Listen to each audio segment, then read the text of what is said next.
আমরা যখন নবী সাল্লাল্লাহু আলাইহি ইসলামকে সালাম দেই, দুরুদ পাঠ করি, বিষ্ণু সাল্লাল্লাহু আলাইহি ইসলাম কবর থেকে ওই সালামের উত্তর দেন। আল্লাহ তাআলা ওনার রূহটাকে ফিরিয়ে দেন, উত্তর দেন। সাহাবারা বললেন, ইয়া রাসূলুল্লাহ, কিভাবে আপনি উত্তর দেন? আপনার দেহ মাটি খেয়ে ফেলবে না? রাসূল সাল্লাল্লাহু আলাইহি ওয়াসাল্লাম বললেন, ইন্নাল্লাহ তাবারাকা ওয়া তাআলা হাররামা আলাল আরদি আজসাদাল আম্বিয়া।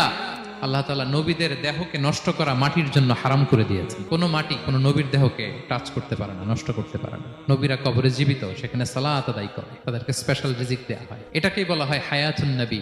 তিনি বারজাকি জগতে জীবিত, উনি উনার কবরে এখনো জীবিত অবস্থায় আছেন, হায়াতুন নবী। তবে আমরা এখন যেরকম জীবিত এরকম নয়, বারজাকি জগতের জীবিত। তিনি ইন্তেকাল করেছেন, মৃত্যুবরণ করেছেন, নিঃসন্দেহে তিনি বারজাকি জগতে চলে গিয়েছেন, কিন্তু সেই জগতে তিনি জীবিত। এবং বিষ্ণু সাল্লাল্লাহু আলাইহি ওয়াসাল্লাম বলেন, আজান শোনার পরে কেউ যদি এই দোয়াটা পড়ে, আল্লাহুম্মা রাব্বা হাযিহি দাওয়াতিত তাম্মা ওয়াস সালাতিল কাইমা আতি মুহাম্মাদানিল ওয়াসিলাতা ওয়াল ফাদিলা ওয়া বা'আথহু মাকামান মাহমুদা আল্লাযী ওয়া'আদতা।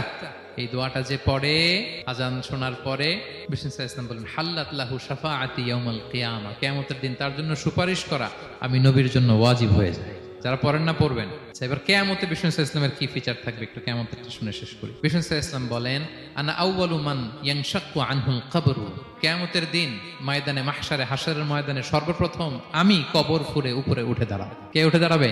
বিষ্ণু সাল্লাল্লাহু আলাইহি ওয়াসাল্লাম সর্বপ্রথম কবর ফুঁড়ে উনি উঠে দাঁড়াবেন। এবং হাশরের ময়দানে উনি কোথায় দাঁড়াবেন? ওনার জন্য একটা স্পেশাল জায়গা থাকবে। জায়গাটার নাম হচ্ছে মাকামে মাহমুদ। জায়গাটার নাম কি? মাকামে মাহমুদ। ওইখানে বিষ্ণু সাল্লাল্লাহু আলাইহি ওয়াসাল্লাম মাকামে মাহমুদে দাঁড়াবেন। আল্লাহ তাআলা বলেন, ওয়া মিনাল লাইলি ফাতাহাজ্জাদ বিহি নাফিলাতাল লাক আসা আইয়াবআসাকা রাব্বুকা মাকামান মাহমুদা।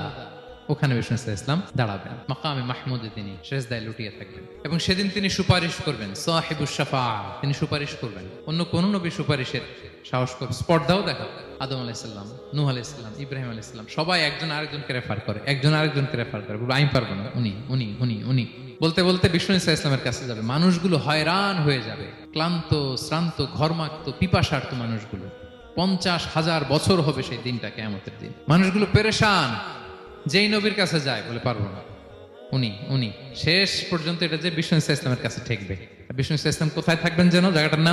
জায়গাটার নাম মাকামে মাহমুদে সেজদা অবস্থায় থাকবেন, সেজদা অবস্থায় থাকবেন। সব নবীরা বলবে নাফসি নাফসি, আল্লাহ তুমি আমারে বাঁচাও, আল্লাহ আমারে বাঁচাও, আল্লাহ আমারে বাঁচাও। কিন্তু বিষ্ণু সাল্লাল্লাহু আলাইহি ওয়াসাল্লাম সেই মাকামে মাহমুদের সেজদায় লুটিয়ে কাঁদতে থাকবেন আর বলবেন, উম্মতি উম্মতি উম্মতি, হে আল্লাহ আমার গুনাহগার উম্মতকে বাঁচাও, আল্লাহ আমার গুনাহগার উম্মতকে তুমি বাঁচাও। কাঁদতে থাকবেন বিষ্ণু সাল্লাল্লাহু আলাইহি ওয়াসাল্লাম ওই জায়গায়। তখন আল্লাহ তাআলা বলবেন, ইয়া মুহাম্মদ ইরফা রাসাক, হে মুহাম্মদ মাথা তোলো, কুল তুসমা, আজকে তুমি যা বলবে তাই শোনা হবে, সাল তু'তা, যা চাবে তাই দেয়া হবে, ওয়াশফা তুশাফা, যার জন্য সুপারিশ করা হবে, যার জন্য সুপারিশ তুমি করবে তার জন্য সুপারিশ কবুল করা হবে। বিষ্ণু সাল্লাল্লাহু আলাইহি ওয়াসাল্লাম তখন সুপারিশ করবেন, শুরু করবেন, স্টার্টিং। তো বিষ্ণু সাল্লাল্লাহু আলাইহি ওয়াসাল্লামের সুপারিশ আমরা চাই কি চাই না বলেন?